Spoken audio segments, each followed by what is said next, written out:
Арбаңыздар, урматтуу Урхеш ТВ каналынын көрүүчүлөрү.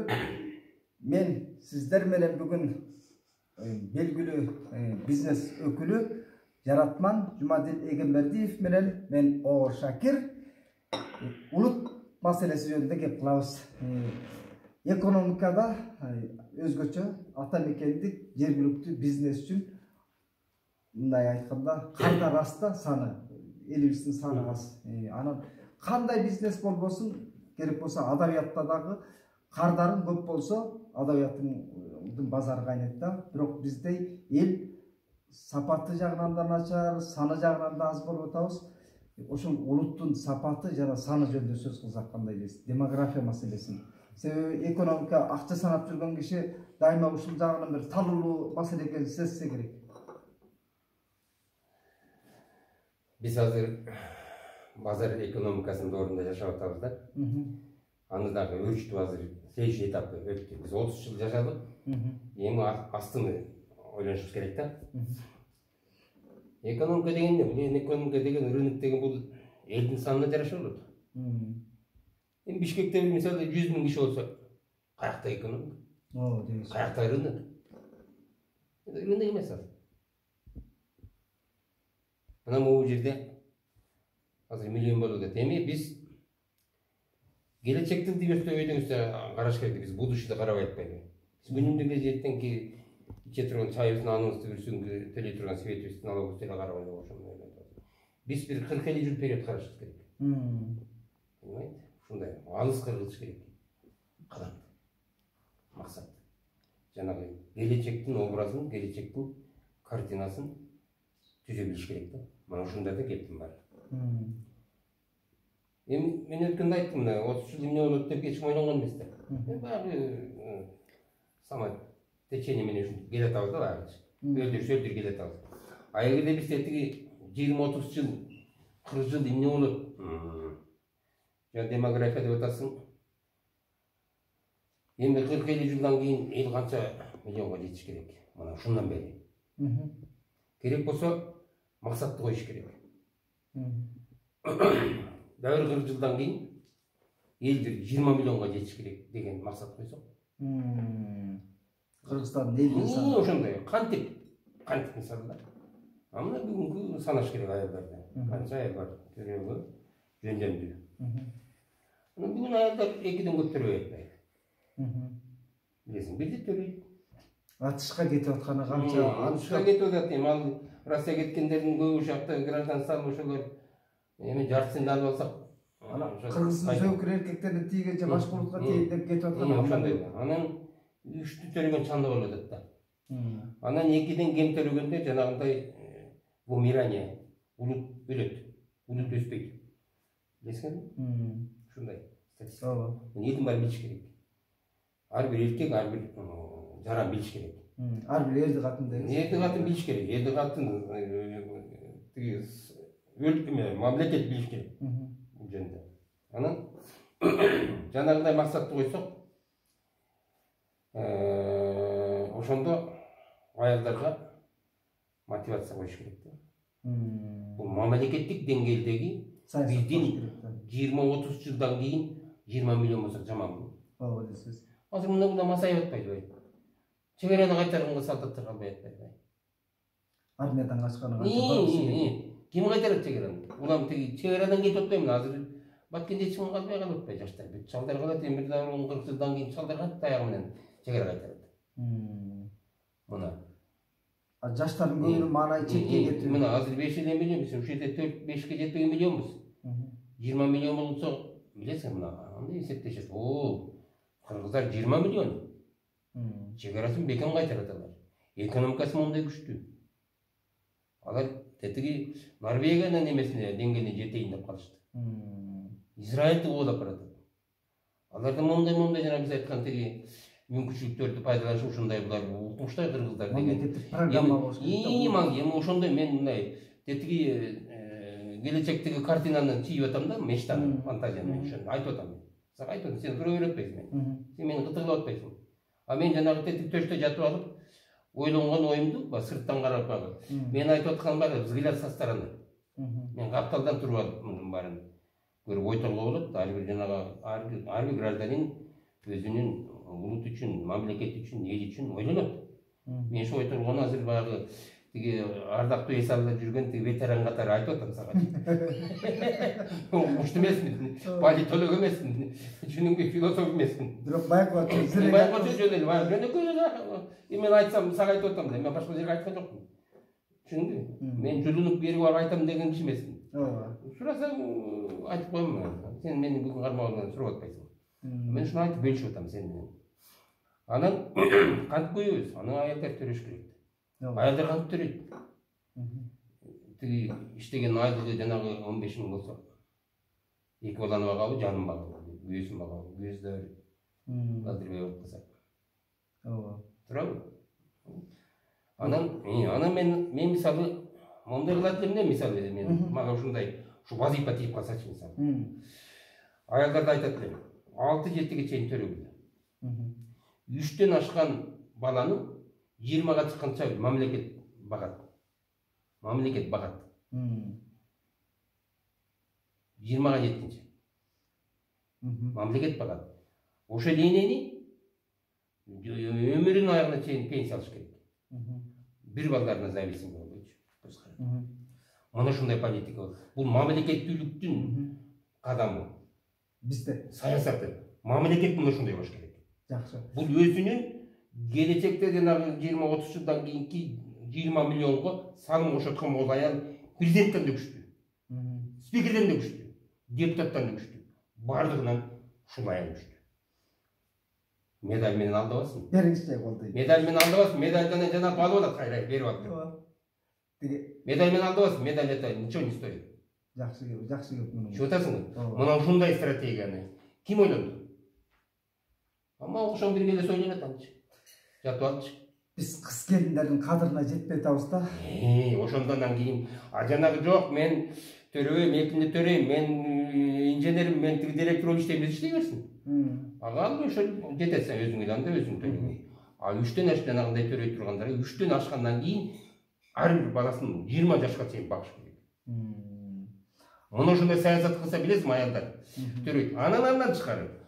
Эми ошо эне ал эне тиги нарында да бар да, ат башыда да бар да. Эң тетигидеги эме жетпей жүргөн жерде да бар да. Не көп бардык жерде, региондордо. Ошо эненин баарына бирдей билим бериш керек. Тренинг өткөрүш керек. Кантип баланы тарбиялаш керек. Кантип баланы багыш керек. Бардык жерде эмне памперс жок да. Бар эмес да, туурабы? Ошо эненин баары бирдей билим алыш керек. Өкмөт ошого салым коюш керек. Тренерди жиберет. Жепетте барган керек. Машина Жапондордо кыз келиндер институту бар да, ошондой. Ошол жанагы энелерди кадимкидей ай сайын программа кылып тренинг өткөрүш керек. Өздөрү медик жиберип, жиберип жакка. Мана ушундай мамиле. Ал кайдан? Ал эми жанагы опиумду айдасынчы, муну бүт теңин ушуняк ордуна койсо болот. Бул жакта акча кайдан чыгат билбейчүмүн. Бул ар бир жердин үстүндө жатат акча. Жакшы. Эми ушуда мына жанагы популяция деген ушуда, төрөгүсү келбей атат, аялдар ойлонуп атат да. Зачем мен 3-4 төлөп кыйналам, мен бир кем баган балдарды тарбиялайм деп туура. Өзүмө жетпесе, балам жетпесе, анан бир несостоятельный балдарды тарбияласам мен анан ошонун именет. Көрө? Полное обеспечение, билимиң да берилет. Ошентип отуруп сен өзүнчө производитель чоң ишти булай. Сиз чоң ишти булай. Философста мындай кылалы. Кыргыздын элинде мындай да айтыш керек да. Бой жүргөн кыз келиндер да көп да. Булар молдо керек айтып атпайбы? Буларды жанагы токол алыш керек, айтып токол албайт эле. Бизде келин жок. Маралдык дубалдарды тосуп алганбыз. Тосун, керек төрөй берсин. Анын күйөөсү барбы жок, төрөй берсин. Жеке адамдын тагдыры да бар да, ал үчүн жалгыз. Эми баарына эле күйөө жетпейт да. Бирөөсү кыйшык, бирөөсү дегендей өдөттөгөн да эми аны. Ооба. Анан төрөй берсин. Ооба. Төрөй берсин. Ал өзү ичти. Кереги жок, маралдык дубалдарды тургузуп албайт. Ал мамлекеттүүлүк үчүн, мамлекеттин армиясына, жумуш орун үчүн жаранды көбөйтүп атпайбы? Жаранды создавать этип атат да, тигичи. Это целый институт да. Жумаке. Бизчи. Баланы биз экономикада ар бир семья бүгүнкү баланы сүйгөнүнө, төрөнгөнүнө сүйүнбө, сен 20 жылдан кийин болот, ошону көргүн. Мен ошол жөнүндө айтып атам. Мына стратегия. Өкмөттүн деңгээлинде чечилип турган бул идеология болуш керек. Жанагы айтып атпаймынбы? Идеологический платформасы жок. Бул адашкандык. Сөкөз мындагы кыз келиндерге карап туруп сүйлөшүбүз керек да экранчы. Урматтуу кыз келиндер, биз эгер Кыргыздын эртеңкисин ойлосок, түбөлүгүн ойлосок, улуттун санын өстүрсөк, ошондо биз мекенге болгон, улутка болгон сүйүүбүздү арнайбыз да. Анткысынан жүдөбүлө өспөйлө, өнбөйлө жүрө берсек, тияка кетти, бияка кетти, миграция болдуган дөбөлө жүрө берсек, жүдөмүш болбойт. Болбойт. Биз деген ошону эсептеш керек. Ошол бир 20-30 жылга, 40 жылга 20 миллион деп эсептеш керек. Ооба. Именно статистика, может мен жаңылып атам. Но факт то, что адамдар, аялдар, жанагы семья, ошону төрөгөнгө барыш керек, потому что алар полное обеспечение. Жалгыз бой жүргөндөр кыз келиндерди мындай стереотипни түшүнүп бар да. Элемнеде, алар аябай интеллектуальный энелер болот. Эмне үчүн ошону окуп билим берип атат? Баланы тарбиялаганга. Сону тарбиялайт да. Мына жаңы балдарды, поколение, жаңы кандарды, анан ушу жаңы балдар келип анан ошондо жанагы поколение өзгөрүш керек азыр. Мындай ойду, жарк эткен ойду философтор бир айтат, анан чыгармачыл интеллигенция буга жарамдуу боло албайт-пы? Мындай ойду айтат. Коркот, чочулайт да. Сиз бүгүн кыргыз элинин кулагына жакшы күмүш сырга таштап койдуңуз. Мен жанагы ышмончонун ичинде жатып эле жиндидей ойлорду айтып сен мени тиги бүгүнөн кармап албадың. Жиндидей ойлорду айтыш керек да кыргызча. Себеби жанагы зымпыйып жүргөндөр бар го, кылгылыктын баарын кылбаган. Төрөш керек. Төрө берсин, 3-ті 4 төрө берсин. Ооба да. 4-5 алтын төрөсүн. Ай, кээбирин мындай ден соолугу мүмкүнчүлүктөр бар. Ден соолугуна да жакшы да. Анан албак жанагы экономикалык жана көрөкаттын артынан иштейм дейт, тигин дейт, мындай. Ай, аялдын негизги вазифасычы бала төрөп, баланы өстүрүш керек. Бул преемственность поколения. Преемственность жанагы популяция деген эң чоң маселе. Муну тиги өкмөттөр унутуп калды. Бул өкмөттүк деңгээлде коюла турган саясий маселе. Саясий даже. Саясий, экономикалык, социалдык маселе. Бул чоң тема. Анан жөн эле төрөтө бербей, муну акылдуу эне кылыш керек, аябай, образованный, интеллект болуш керек. Бүт окутуш керек. Окунай азыр маймыл тили окутуп атпайбы. Любой иш окулат. Анан бул грамотный эне болот, балдарды ушундай тарбия берет. Анан ошентип анан баягы анан базарга өтөт. Эненин тарбиясы. Бул жана токол алуу дегенге караганда сиздики альтернативалуу идея болот. Төрө берсин аны, тамам. Бир үй бүлөдөчү, бир түндүктүн алдында эки аял ынтымак келе албагашы мүмкүн. Бирөөнүн мүнөзү чоркок болуп калса, тигиниси басынтышы мүмкүн, багычеси. Андыктан ошентип токол болбой эле. Ой, төрө берсин эми, төрөйүн төрөй берсин. Урматтуу кыздар, эр жок төрөй бергиле бирөө бактар. Жакшы, Сергей койгулчу. Анан эми бактар жанагы жаңы энелер бар да. Жаңы эне. Бүйөсү менен распалган. Бүйө деген жетпей атпайбы?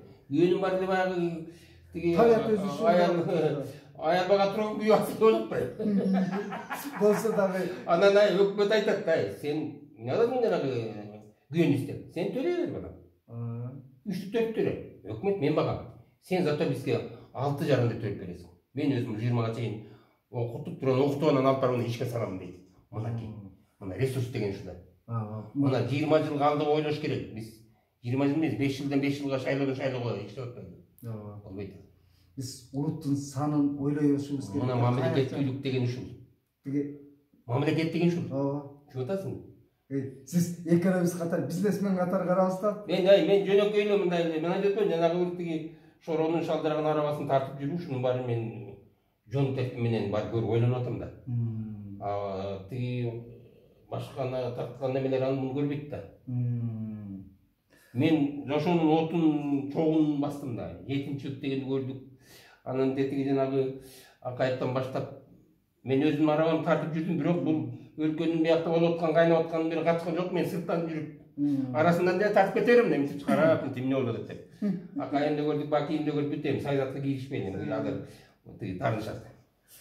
Кандайда сүйлөсөк мен дагы чыбынан бир балекетти айтып менен дагы. Эртең бале болбосун. Эң мыкты философ Сальжан Жигитов менен Табылды Эгембер деп эле да. Сизди да ошол жака кошсок болот. Кой, мындай. Сальжан Жигитов айтты. Табылдымдын мен этегинде эле жүргөн кишимин. Мага ошол этеги эле жатат.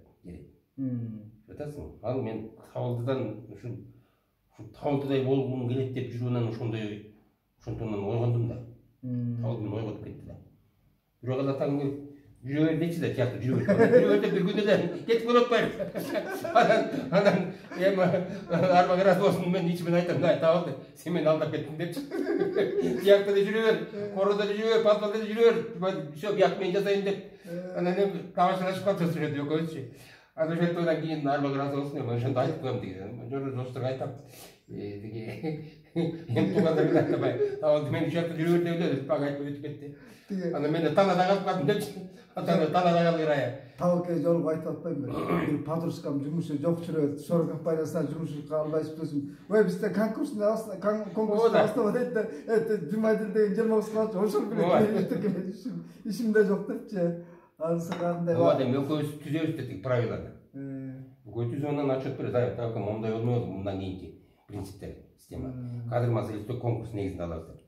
Анан ал унутуп калдым, Жумайдын болот деп жүрөт дейт. Табылды болбойт да коем да.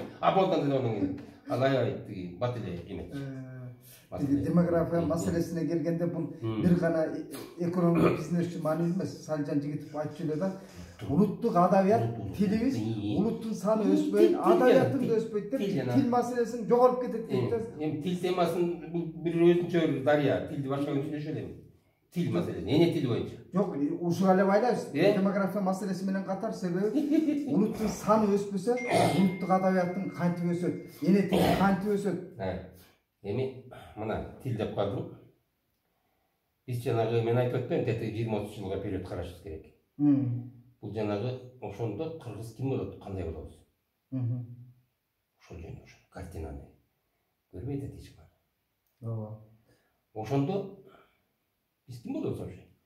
Жанагы англисче сүйлөп калган европейский болуп калабызбы? Глобализацияны шаарында бизде аз жок болуп кетет. Эми бүгүн бизде коомдо эки мындай бөлүнгөн эме бар, ажырым бар. Эми мына ачыгын айтайын, киргиз менен кыргыздын ортосунда чоң ажырым бар. Бар. Киргиз деген билесиң, бу жерде шаардагы жанагы кыргызды эми тили неме тиги маданият эмес, мындай биздин салт сана эмес, жанагындай бир адеп акылдап таппыз, кыргыз негизги мындай баалыктар эмес. Кыргыздын тилин таптакыр билбегендер бар да кыргыздар. Бар андай. Бирок ким десең, улуттун ким десең кыргыздын дейт. Атаң алга мына дейт. Мына мен ошого аябай критично карайм да. Улутуңду, тилиңди билбесең, сен кимсиң? Кантип сен өзүңдүн улуттук эмеңди сактайсың сен? Ооба. Мен ошентип мен эмнени айткым келет? Биз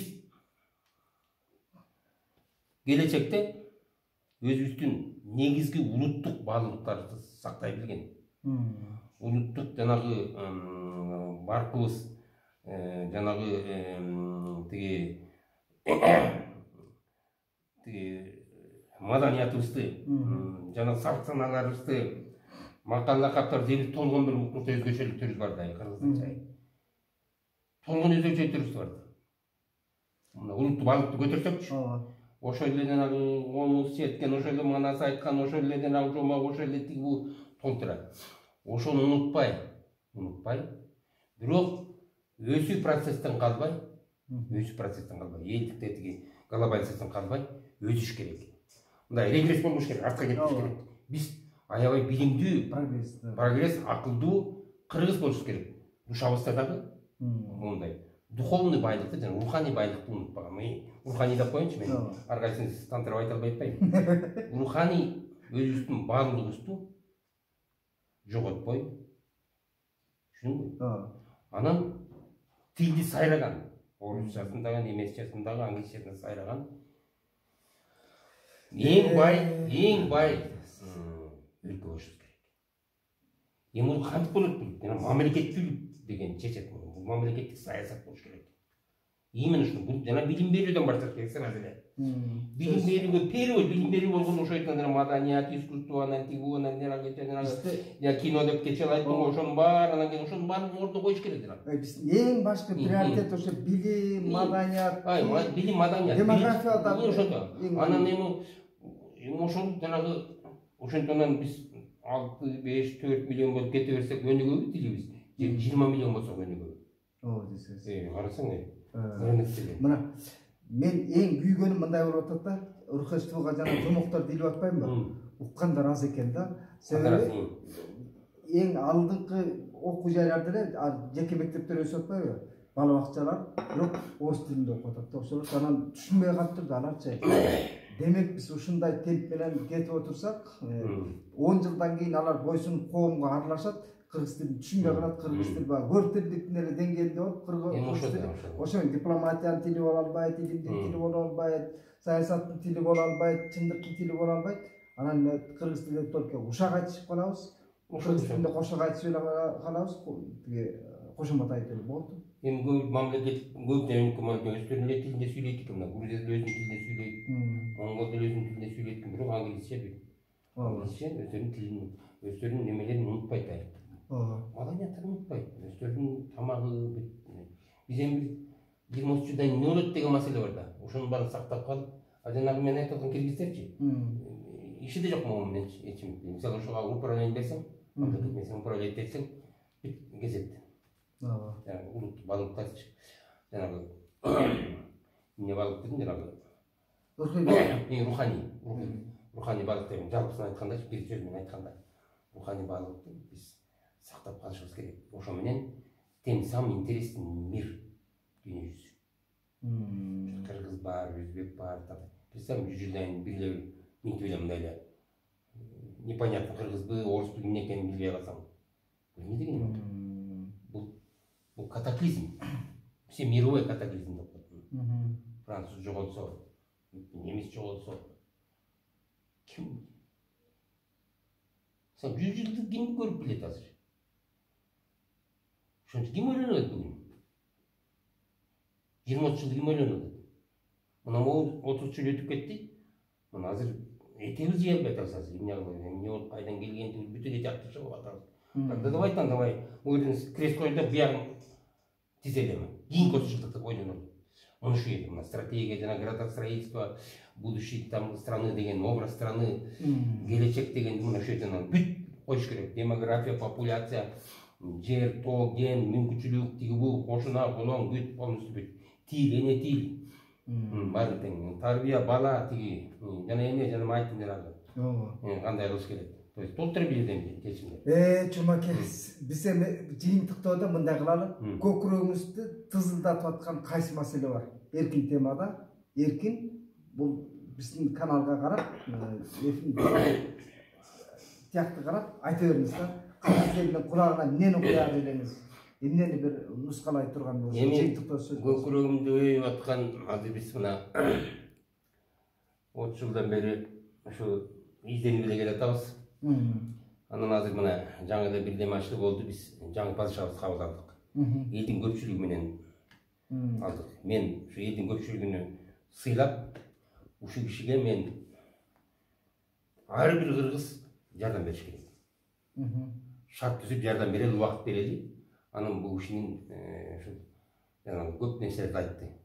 Ошого биз кандай жардам беребиз ар ким? Эми баарыбыз тиякта очередь жетпейт, орун жетпейт мисалы. Кызматка. Бирок ар ким өзүнүн үйүндө тын оокатын кылыш керек. Мага эмне кыласың, кана мага тигини бер дебейт. Ар ким өзүнүн оокатын тын кылыш керек. Өлкө үчүн биз күрөшөлү. Жаңы Кыргызстанды түзөлү. Мен ошого чакырат элем элдин баарын. Интриганы токтотолу. Жана бири-бирин ушак деген деңгээлден өтөлөйдү. Жаңы Кыргызстан деп сөздөй. Андыктан мен да жыйынтыктоо сөздө анда жаңы бийликке айтар элем.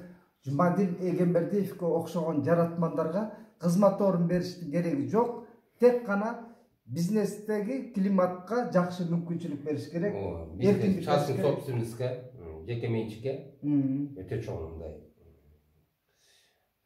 бийик баа деген да, жеке менчиктер.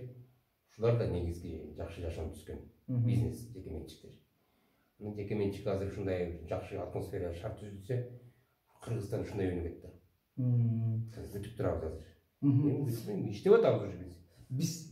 Сиз эми тажрыйбалуу бизнесмен катары муну айтсаңыз, бүгүнкү күндө бизнес өндүрүш тармагындагы ишкерлерге абдан чоң мүмкүнчүлүк керек да, кандай болгон мүмкүнчүлүк ушуларга түзүп бериш керек да, себеби казына бош. Ошолорго толтуруунун механизми кайсы? Салык жагынан. Эми жок. Вообще жанагы жанагы тиги эме деген эме бар, регулятивный орган деп коет.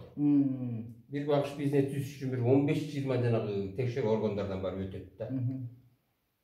Эми bir жыл тазайсынан кийин тажагынан не күчтөрүн таштап кетти. Ошо регулятивный органдарды азайтыш керек. 1-2 жыл калыш керек. Налог, жанагы бүттү. Ошо көпчүлүк нерселерди түзүп бериш керек өкмөт. Бюрократияны азайтыш керек. Бул деген сагынуу дейм мен. Сагынууга жакшы сарай салып, чөймөт берсең сүтүн да бере берет да. Ошондой нерсе кызгача айтканда. Ошондо шарт болсо бизнес бар өнүгөт. И мамлекет өнүгөт. Макул убакыт бөлүп бергениңизге рахмат. Сизге жана жалпы ишкерлерге бизнес жаатындагы ошол түйшөлүп жүргөндөрдүн баардыгы ийгилик карайм. Себеби эл багар, элдин ошол мугалимдер айлыксыз калбасын, пособия берилсин, пенсия берилсин, врачтар айлык жесин деп силердин төккөн казынага төккөн акчаңар менен ошо эл багар болуп атканыңарга таазим. Эмесе Рухеш ТВ каналынын этегине пикириңиздерди калтырып коюңуздар, лайк басыңыздар, дизлайк басыңыздар, айтып коюңузчу, Рухеш ТВ каналына катталып коюңуздар деп коюңузчу, жомок укула деп. Урматтуу мекендештер, мындан кийин Рухеш ТВ каналын угуп жүрүңүздөр. Бул эң пайдалуу кеңештер бар. Өзгөчө жанагы балдардын жомоктору. Балдар үчүн сон жомоктор ушул ТВдан кетет. Ошондо куйма кулак балдарды тарбиялайсыңар. Акма кулак, таш кулак, кум кулак балдардын кереги жок. Кыргызга куйма кулак балдарды тарбиялап өстүрүшүбүз керек. Жомок бул сонун инструмент.